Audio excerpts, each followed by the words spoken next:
बहुत समय पहले की बात है। पहाड़ों की चोटी में बसा था एक गांव जिसका नाम मीरापुर था। यहाँ हर साल कड़ाके की ठंड पड़ती थी।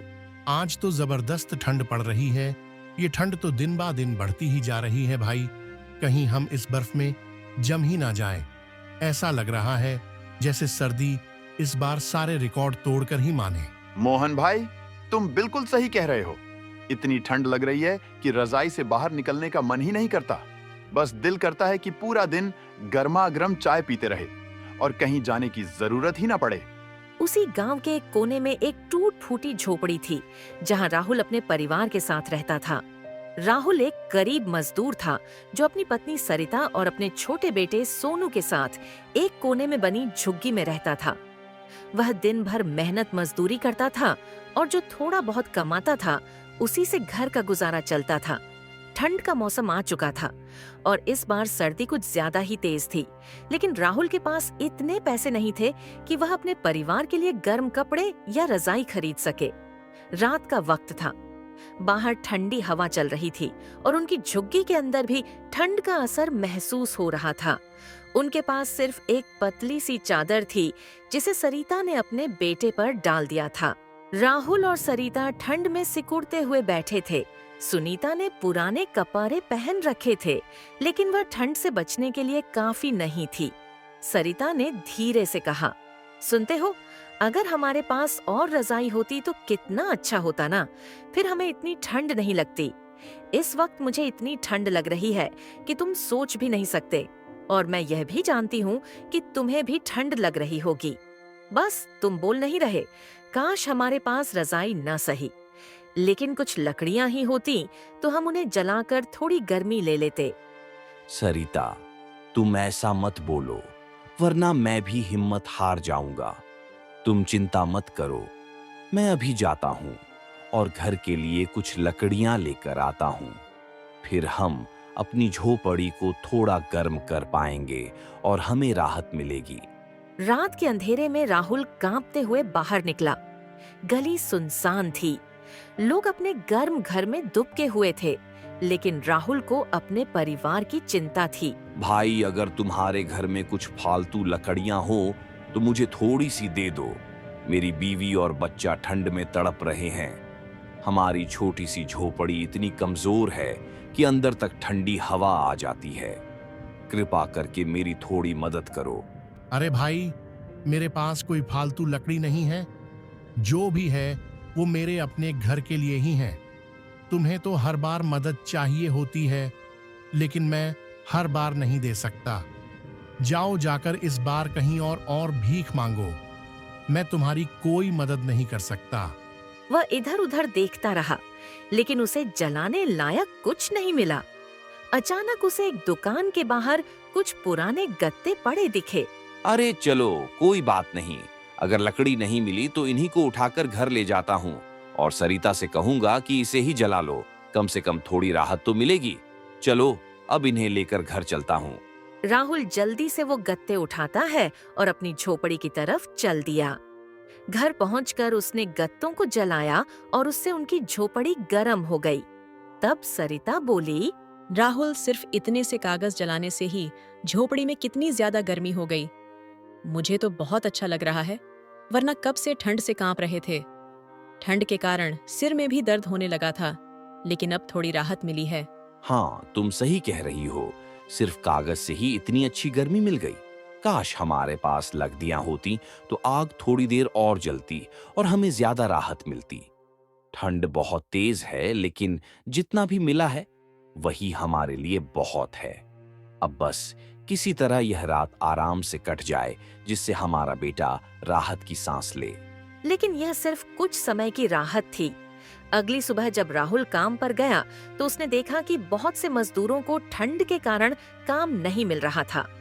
ठंड के दिनों में उसका काम और भी कम हो गया था और पैसे की कमी बढ़ती जा रही थी। दिन भर कोशिश करने के बाद भी उसे कोई काम नहीं मिला। थका हारा वह घर लौटा और देखा कि सरिता भी परेशान थी। उनके पास खाने के लिए सिर्फ 2 रोटी का थोड़ा सा आटा बचा था। उसने एक रोटी अपने बेटे को और एक राहुल को दे दी। तब राहुल बोला, हमारे पास सिर्फ 2 ही रोटियां हैं। अब क्या करें? किसी एक को खाना पड़ेगा और किसी एक को भूखा सोना होगा। बच्चे को तो भूखा नहीं सुला सकते, लेकिन अगर हम में से कोई एक भी कम खाए तो भूख कैसे सह पाएगा? काश हमारे पास एक और रोटी होती तो सबका पेट भर जाता और कोई भूखा नहीं रहता। आप और राजू रोटी खा लो, मुझे वैसे भी भूख नहीं है। माँ के लिए तो वैसे भी सबसे बड़ी तसल्ली यही होती है कि उसके बच्चे का पेट भर जाए और वो ठीक से सोए। मैं ठीक हूँ, मुझे भूख महसूस नहीं हो रही। अगर जरूरत पड़ी तो मैं पानी पीकर सो जाऊंगी। आपके और राजू के पेट में कुछ जाएगा तो आप सबकी तबीयत भी ठीक रहेगी। मेरी चिंता मत कीजिए, बस आप लोग खाना खा लीजिए। रात फिर से आ गई। ठंड और बढ़ गई थी। सरिता ठंड से कांप रही थी। राहुल को समझ नहीं आ रहा था कि वह क्या करे। उसके पास ना तो कोई कंबल था, ना ही कोई और साधन। तभी उसे याद आया कि पास की कॉलोनी में एक सेठ रहता था जो पुराने कपड़े दान करता था। अगली सुबह राहुल हिम्मत जुटाकर सेठ के घर गया। उसने झिझकते हुए कहा, साहब, क्या आपके पास कोई पुराना कंबल या रजाई है? अगर है तो कृपया जल्दी दे दीजिए। मेरे घर में सिर्फ एक ही रजाई है जिसे मैं अपने बच्चों को उड़ा देता हूँ, मगर खुद ठंड से कांपता रहता हूँ। इसलिए मैं आपसे मदद मांगने आया हूँ। अगर आपके पास कोई पुरानी चादर या कंबल भी हो तो कृपया मुझे दे दीजिए, चाहे वह फटी हुई ही क्यों ना हो। किसी तरह ठंड से बचने के काम आ जाएगी।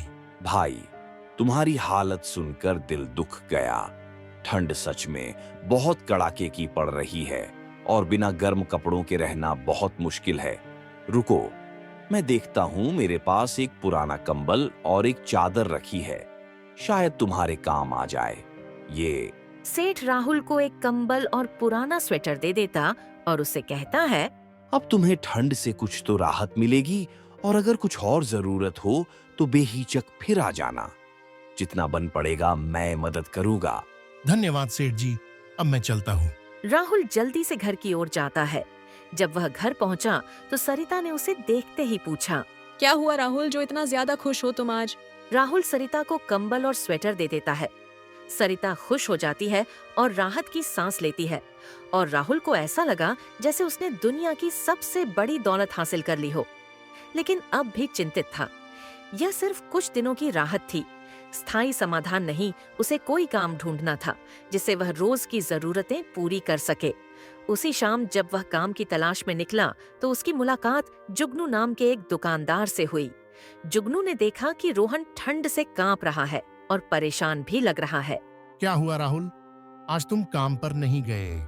साहब, काम ही नहीं मिल रहा। ठंड के कारण मजदूरी भी कम हो गई है। सुबह से कई जगह गया लेकिन सबने मना कर दिया। घर में राशन भी खत्म होने वाला है। समझ नहीं आता क्या करूं। मेरा बच्चा ठंड में भूख और ठंड से परेशान है और मैं उसके लिए कुछ नहीं कर पा रहा। अगर ऐसा ही रहा तो पता नहीं हम यह सर्दी कैसे काटेंगे। देखो राहुल, मेरी दुकान पर थोड़ा काम है। अगर तुम चाहो तो मेरी मदद कर सकते हो। काम आसान नहीं होगा, लेकिन तुम्हें कुछ पैसे और खाना जरूर मिल जाएगा। कम से कम इससे तुम्हारे घर का चूल्हा तो जलेगा और ठंड में थोड़ी राहत मिलेगी। तुम मेहनती आदमी हो और मुझे ऐसे लोगों जरूरत है। सच में साहब, अगर ऐसा हो जाए तो मेरा परिवार भूखा नहीं सोएगा। मैं कुछ भी काम करने को तैयार हूँ, बस मुझे मौका दीजिए। मैं सुबह से रात तक जितना कहेंगे उतना काम करूंगा। बस मैं इतना चाहता हूँ कि मेरा बेटा और पत्नी को 2 वक्त की रोटी और ठंड से बचने के लिए घर मिल जाए। उस दिन राहुल पहली बार राहत की सांस लेकर घर लौटा। अब उसके पास एक उम्मीद थी, एक रास्ता था जिससे वह अपने परिवार को बचा सकता था। उसने सरिता को सब बताया। कुछ दिनों बाद जब राहुल की कमाई थोड़ी ठीक होने लगी तो उसने एक गरीब आदमी को ठंड में ठिठुरते देखा और उससे पूछा, क्या हुआ भाई, तुम बाहर क्यों खड़े हो? इतनी सर्दी में यहाँ खड़े रहना तुम्हारे लिए ठीक नहीं है। क्या बताऊं भाई, ठंड ने बेहाल कर दिया है ना। घर है न सहारा, बस ये फुटपाथ बचा है। भूख से जान निकल रही है, बदन भी जम गया है। कहाँ जाऊं, कोई नहीं जो मेरा अपना है। कभी मैं भी कमाता था, खुशहाल जीवन था। मेरा पर वक्त बदला और सब छिन गया। राहुल की आंखों के सामने अपने बीते हुए दिन आ गए। उसने बिना कुछ सोचे अपना एक पुराना स्वेटर उस आदमी को दे दिया। सरिता भी यह सब देख रही थी। जब राहुल घर आया तब सरिता ने राहुल से कहा, राहुल, अभी हमारे पास भी ज्यादा कुछ नहीं है, लेकिन तुमने फिर भी किसी की मदद की।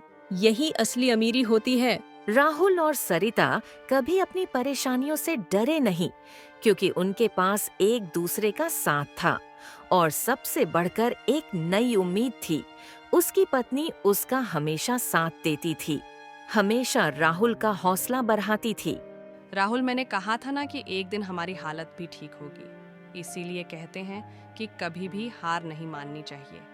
मुश्किलें आती हैं, लेकिन अगर इंसान हिम्मत और मेहनत से डटा रहे तो हालात ज़रूर बदलते हैं। हमारी जो तकलीफ़ें थीं वो पीछे छूट गई और हम आगे बढ़ गए, क्योंकि हर अंधेरे के बाद उजाला ज़रूर आता है। अब बस धीरे धीरे हमारा बेटा भी बड़ा हो जाएगा।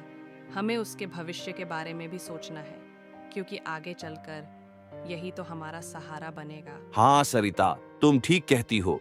मैं मन लगाकर काम करूंगा और अपने बच्चे का भविष्य बनाऊंगा। राहुल रोज ईमानदारी से काम करता और दुकान पर जाता। धीरे धीरे उसका काम सुधरने लगा और दुकानदार भी उसकी मेहनत से बहुत खुश था। एक दिन जब राहुल दुकान पर पहुंचा तो जुगनू ने मुस्कुराते हुए कहा, अरे राहुल, तुम तो कमाल कर रहे हो। दुकान की सफाई हो या ग्राहक संभालना, सब कुछ बहुत बढ़िया कर रहे हो। तुमने तो दुकान को अच्छे से संभाल लिया है। साहब, बस अपनी पूरी कोशिश कर रहा हूँ। आपने मेरे ऊपर भरोसा किया, यही बहुत बड़ी बात है मेरे लिए। राहुल के काम से खुश होकर जुगनू ने उसे एक नया स्वेटर दिया और कहा, राहुल, ठंड बहुत ज्यादा है, इसे पहन लेना। और हाँ, आज तुम्हारी मेहनत के लिए तुम्हें थोड़े ज्यादा पैसे भी मिलेंगे। राहुल की आंखों में खुशी थी। अब उसकी जिंदगी थोड़ी सुधर रही थी। पैसे लेकर वह घर की ओर चला।